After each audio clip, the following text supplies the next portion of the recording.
5 വർഷത്തിനിടെ രാജ്യത്ത് നടന്നത് വൻ കടുവാ വേട്ടയെന്ന് അന്വേഷണ റിപ്പോർട്ട്. വേട്ടയാടി കൊന്ന ശേഷം കടുവാ ഭാഗങ്ങൾ വടക്കുകിഴക്കൻ സംസ്ഥാനങ്ങൾ വഴി ചൈനയിലേക്ക് കടത്തുന്നു. 2020 മുതൽ 25 വരെ 100ഓളം കടുവകൾ ഉത്തരേന്ത്യയിൽ വേട്ടയാടപ്പെട്ടു എന്നുള്ളതാണ് മധ്യപ്രദേശ് വനംവകുപ്പിന്റെ അന്വേഷണ സംഘം കണ്ടെത്തിയിരിക്കുന്നത്. വിവരങ്ങളുമായി ഇപ്പോൾ ഗൗതം ആമ്രകുഞ്ചമാണ് നാഷണൽ ഡെസ്കിൽ നിന്നും ചേരുന്നത്. ഗൗതം, വളരെ ഗൗരവതരമായ കണക്കാണിപ്പോൾ പുറത്തേക്ക് വന്നിരിക്കുന്നത്.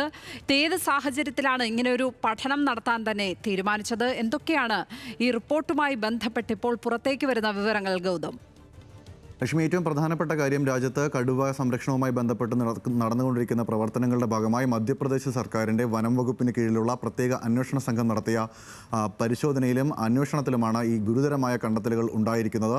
2020 മുതൽ 2025 വരെയുള്ള കാലയളവിൽ മധ്യപ്രദേശ് ഉൾപ്പെടെയുള്ള സ്ഥലങ്ങളിൽ നടത്തിയിട്ടുള്ള കടുവാവേട്ട സംബന്ധിച്ചുള്ള നിർണായക വിവരങ്ങളാണ് ഈ റിപ്പോർട്ടിലുള്ളത്. ഇതിലേറ്റവും പ്രധാനപ്പെട്ട കാര്യം, 100ഓളം കടുവകളെയാണ് ബഹേലിയ വിഭാഗത്തിൽപ്പെടുന്ന ആളുകളുടെ നേതൃത്വത്തിൽ വേട്ടയാടിയത് എന്നതാണ് ഇതിൽ ഗൗരവതരമായ കാര്യം. ഈ 2 വിഭാഗക്കാരാണ് ഈ കടുവാ വേട്ടയിൽ നേതൃത്വം നൽകുന്നത് എന്നാണ് കണ്ടെത്തലുള്ളത്. ഇതിൽ മറ്റൊരു പ്രധാന കാര്യം, ഈ വേട്ടയാടുന്ന കടുവയുടെ ഭാഗങ്ങൾ വടക്ക് കിഴക്കൻ സംസ്ഥാനങ്ങൾ വഴി ചൈനയിലേക്ക് കടത്തുന്നു എന്ന ഗുരുതരമായ കണ്ടെത്തലും ഈ റിപ്പോർട്ടിലുണ്ട്. ഇതിൽ ഏറ്റവും കൂടുതൽ വേട്ട നടന്നിരിക്കുന്നത് മധ്യപ്രദേശിൽ ആണ് എന്നതാണ് ഇതിൽ നമ്മൾ എടുത്തു കാണേണ്ട ഒരു കാര്യം. 55 പുലികളും 41 കടുവകളുമാണ് മധ്യപ്രദേശിൽ മാത്രം വേട്ടയാടപ്പെട്ടിരിക്കുന്നത്. വനംവകുപ്പിൻ്റെ പ്രത്യേക അന്വേഷണ സംഘം നടത്തിയ പരിശോധനയിലാണ് ഇത് വെളിവായിരിക്കുന്നത്.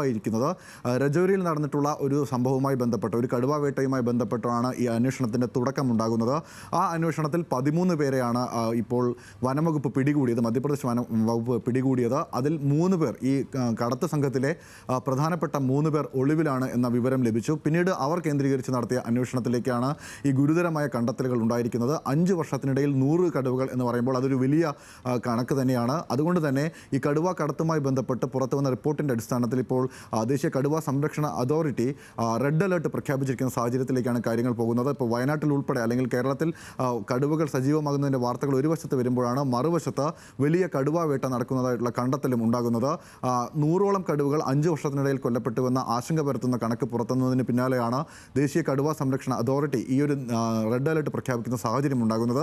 ഇത് ഏറ്റവും ഗൗരവതരമായ കാര്യം, കടുവകളെ വേട്ടയാടുന്നത് മാത്രമല്ല, അവയുടെ ശരീരഭാഗങ്ങൾ ചൈനയിലേക്ക് കടത്തുന്നതിന് വേണ്ടി ഉള്ള ശ്രമം നടക്കുന്നു, അത്തരത്തിലുള്ള കടത്ത് നടത്തുന്നു. ആ കടത്ത് വടക്ക് കിഴക്കൻ സംസ്ഥാനങ്ങൾ വഴിയാണ് നടക്കുന്നത് എന്നതും ഗുരുതരമായ ഒരു കണ്ടെത്തലായി ഈ റിപ്പോർട്ട് ചൂണ്ടിക്കാണിക്കുന്നുണ്ട്.